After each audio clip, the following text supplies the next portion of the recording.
producen en células vivas y están compuestos por aminoácidos. Ahí tenemos dos ejemplos, la hormona de crecimiento o los anticuerpos monoclonales.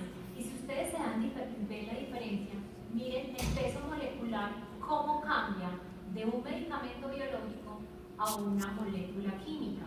Son medicamentos que son bastante pesados, que son muy difíciles que entren a las células, por eso se utilizan en forma de anticuerpos para generar su acción con un receptor. Entonces, ¿qué es un medicamento biológico? El medicamento biológico entonces va a ser una molécula proteica, que es como las que acabamos de ver, que va a tener un proceso específico de elaboración, y eso es muy importante, no se les olvide esto, que lo vamos a ver más adelante, porque prácticamente el proceso es el que va a definir de qué medicamento biológico estamos hablando, pero además se le va a adicionar una fórmula y un dispositivo por el cual se va a administrar, y esto finalmente nos va a decir que es un medicamento biológico de tal o cual. Cada proceso, cada molécula, cada dispositivo entonces van a determinar que ese producto biológico sea único. Entonces, hay un aspecto muy importante que hay que tener en cuenta, y es la heterogeneidad que pueden tener las proteínas, los anticuerpos monoclonales a la hora de su producción. Cuando hablamos de copias de moléculas pequeñas, vamos a tener, como es una molécula química, todas esas moléculas van a ser iguales, y esos son los que vamos a llamar genéticos. Pero cuando estamos hablando de medicamentos biológicos, estamos hablando de proteínas, y esas proteínas pueden tener pequeñas variedades en los procesos de glicosilación, como ya nos lo mencionó la doctora Gloria.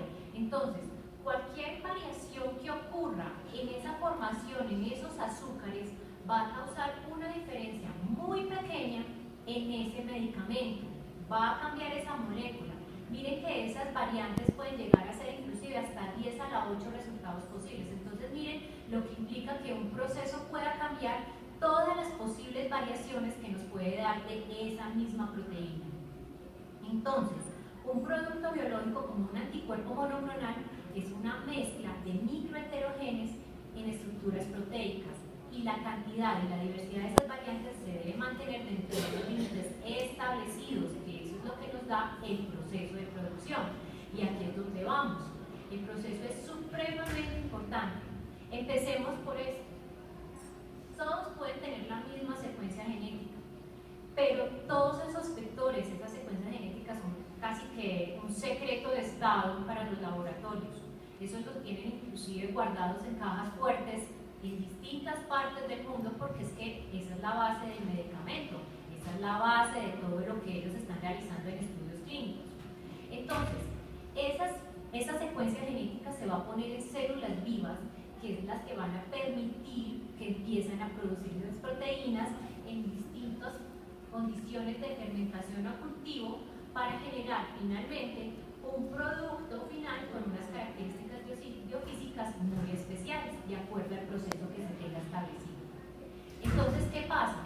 Miren lo que puede provocar que un proceso cambie. Este es un ejemplo que yo creo que lo han escuchado bastante, y es lo que pasó con la eritropoyetina. Cambiaron la vía de administración, las agujas fueron contaminadas con tuxteno, y eso llevó a que el medicamento ya no tuviera el mismo efecto que tenía antes de esa contaminación, y tuvieron que parar el estudio. O miren lo que pasó con Efalisumab.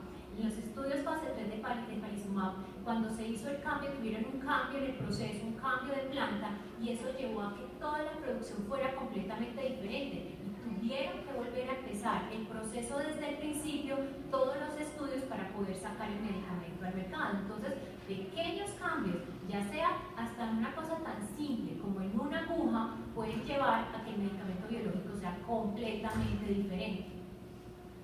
Entonces, ¿qué es un medicamento biosimilar? Estas son las definiciones que tenemos por EMA y por FDA para los medicamentos.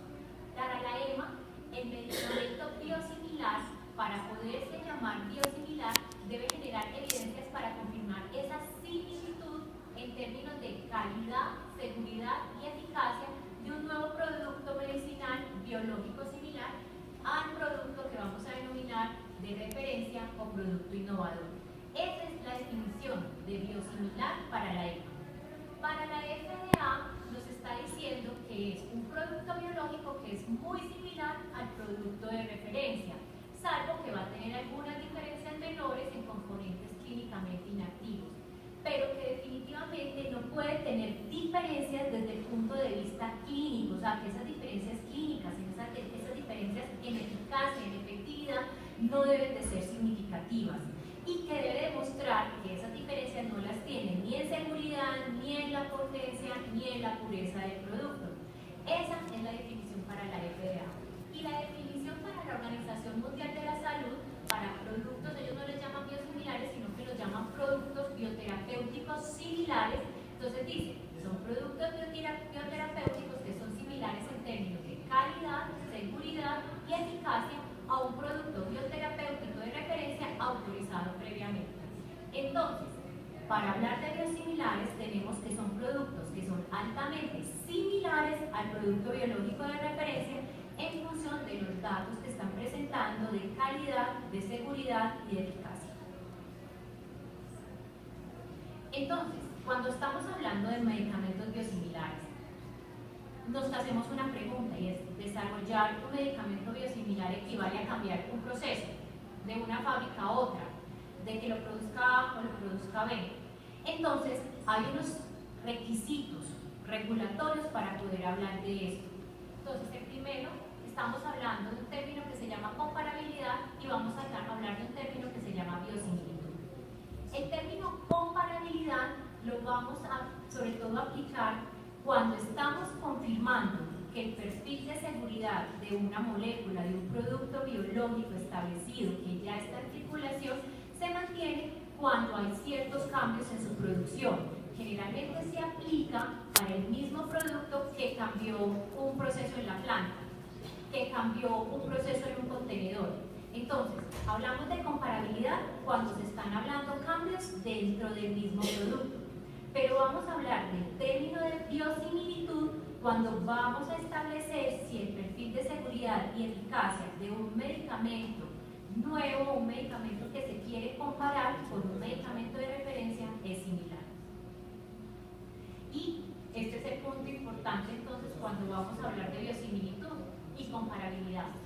¿Qué pasa? En esta primera línea, primera línea y segunda línea, vamos a hablar de comparabilidad. Cuando un medicamento biológico innovador tiene un historial, esto es muy importante, conoce el know-how, tiene toda la historia del proceso de investigación, de dónde salió todo el estudio genético para poder crear ese anticuerpo monoclonal, hace una evaluación de estos procesos, hace análisis y puede tener un proceso que se modifica.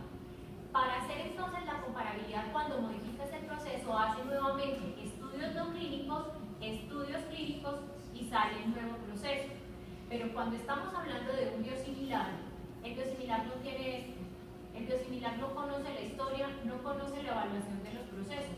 El biosimilar va a arrancar desde un análisis, un estudio no clínico, unos estudios clínicos para poder decir que es un biosimilar. Entonces, esta es una confusión que es muy habitual para muchos.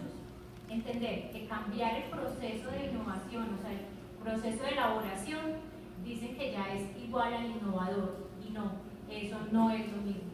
Definitivamente hay que hacer entonces hablar de comparabilidad en la producción cuando estamos hablando dentro del mismo producto y biosimilitud cuando estamos hablando de un producto diferente.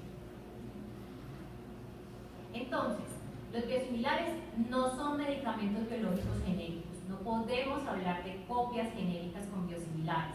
Los medicamentos biosimilares van a utilizar procesos que son diferentes, en células huésped que son diferentes en la elaboración al medicamento innovador. Los medicamentos biosimilares son elaborados por distintos fabricantes que no son idénticos al innovador entre sí. Y el desarrollo de medicamentos biosimilares definitivamente tiene cambios en la mayoría de los productos, cambios en la regulación de los productos de elaboración, y que eso debe ser regulado por las agencias como la EMA o la FDA.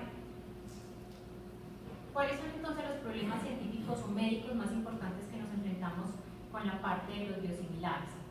El primero es el de la extrapolación de la indicación. ¿Qué está pasando entonces en este momento en el mundo? Que los medicamentos biosimilares están presentando unos de calidad y seguridad, pero normalmente no los están presentando para una sola indicación, llámese artritis reumatoide, llámese espondilitis anquilosante. Y para eso es que están siendo aprobados, pero están haciéndose extrapolaciones de esas indicaciones.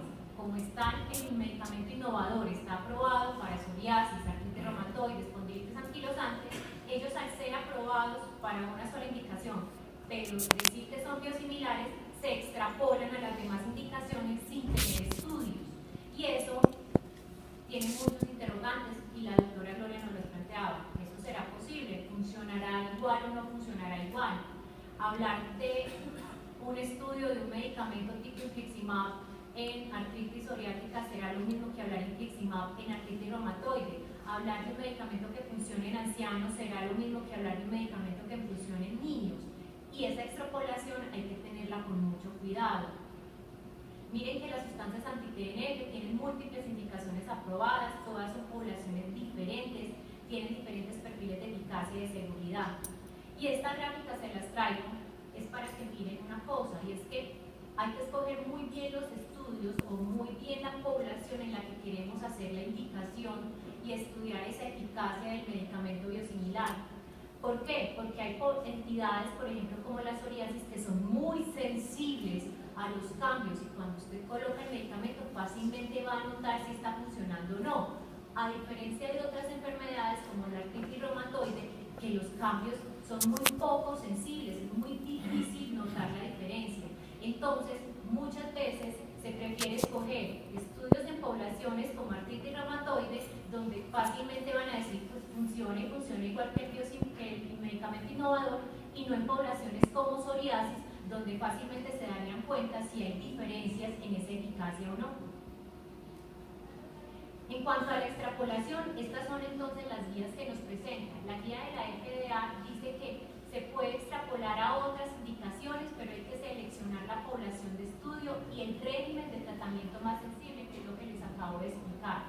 Y siempre se debe considerar buscar respuestas en los medicamentos biológicos que pueden variar de acuerdo a la incidencia de anticuerpos que se puedan formar contra el medicamento, el tiempo de generación de esos medicamentos, la vía de administración que se dé el medicamento, la manifestación de anticuerpos neutralizantes, los efectos que puedan tener esos anticuerpos contra el medicamento en la farmacocinética del paciente, posibles efectos negativos de los anticuerpos respecto a la seguridad. Entonces miren que son muchos detalles que se tienen que tener en cuenta al estudiar un medicamento biosimilar con respecto a un medicamento innovador.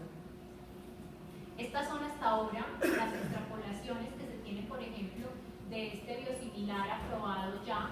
Miren, por ejemplo, en Surcorea en el 2012 lo tienen aprobado para artritis reumatoide con estudios para espondilitis anquilosante y extrapoló para artritis psoriática, psoriasis y enfermedad de Crohn. No ha sido aprobado para enfermedad pediátrica ni para colitis ulcerativa pediátrica, pero sí lo extrapoló para colitis ulcerativa. En cambio, por ejemplo, Canadá es mucho más estricto. Canadá exigió los estudios para artritis espondilitis anquilosante, extrapoló para artritis psoriática y psoriasis, pero no aprobó en estas entidades, ni en la entidad pediátrica, ni en enfermedad de Crohn, ni en colitis ulcerativa. Así que va siendo cada entidad regulatoria la que va definiendo si decide extrapolar o no las indicaciones del medicamento biosimilar. El otro punto importante es la intercambiabilidad y la sustitución.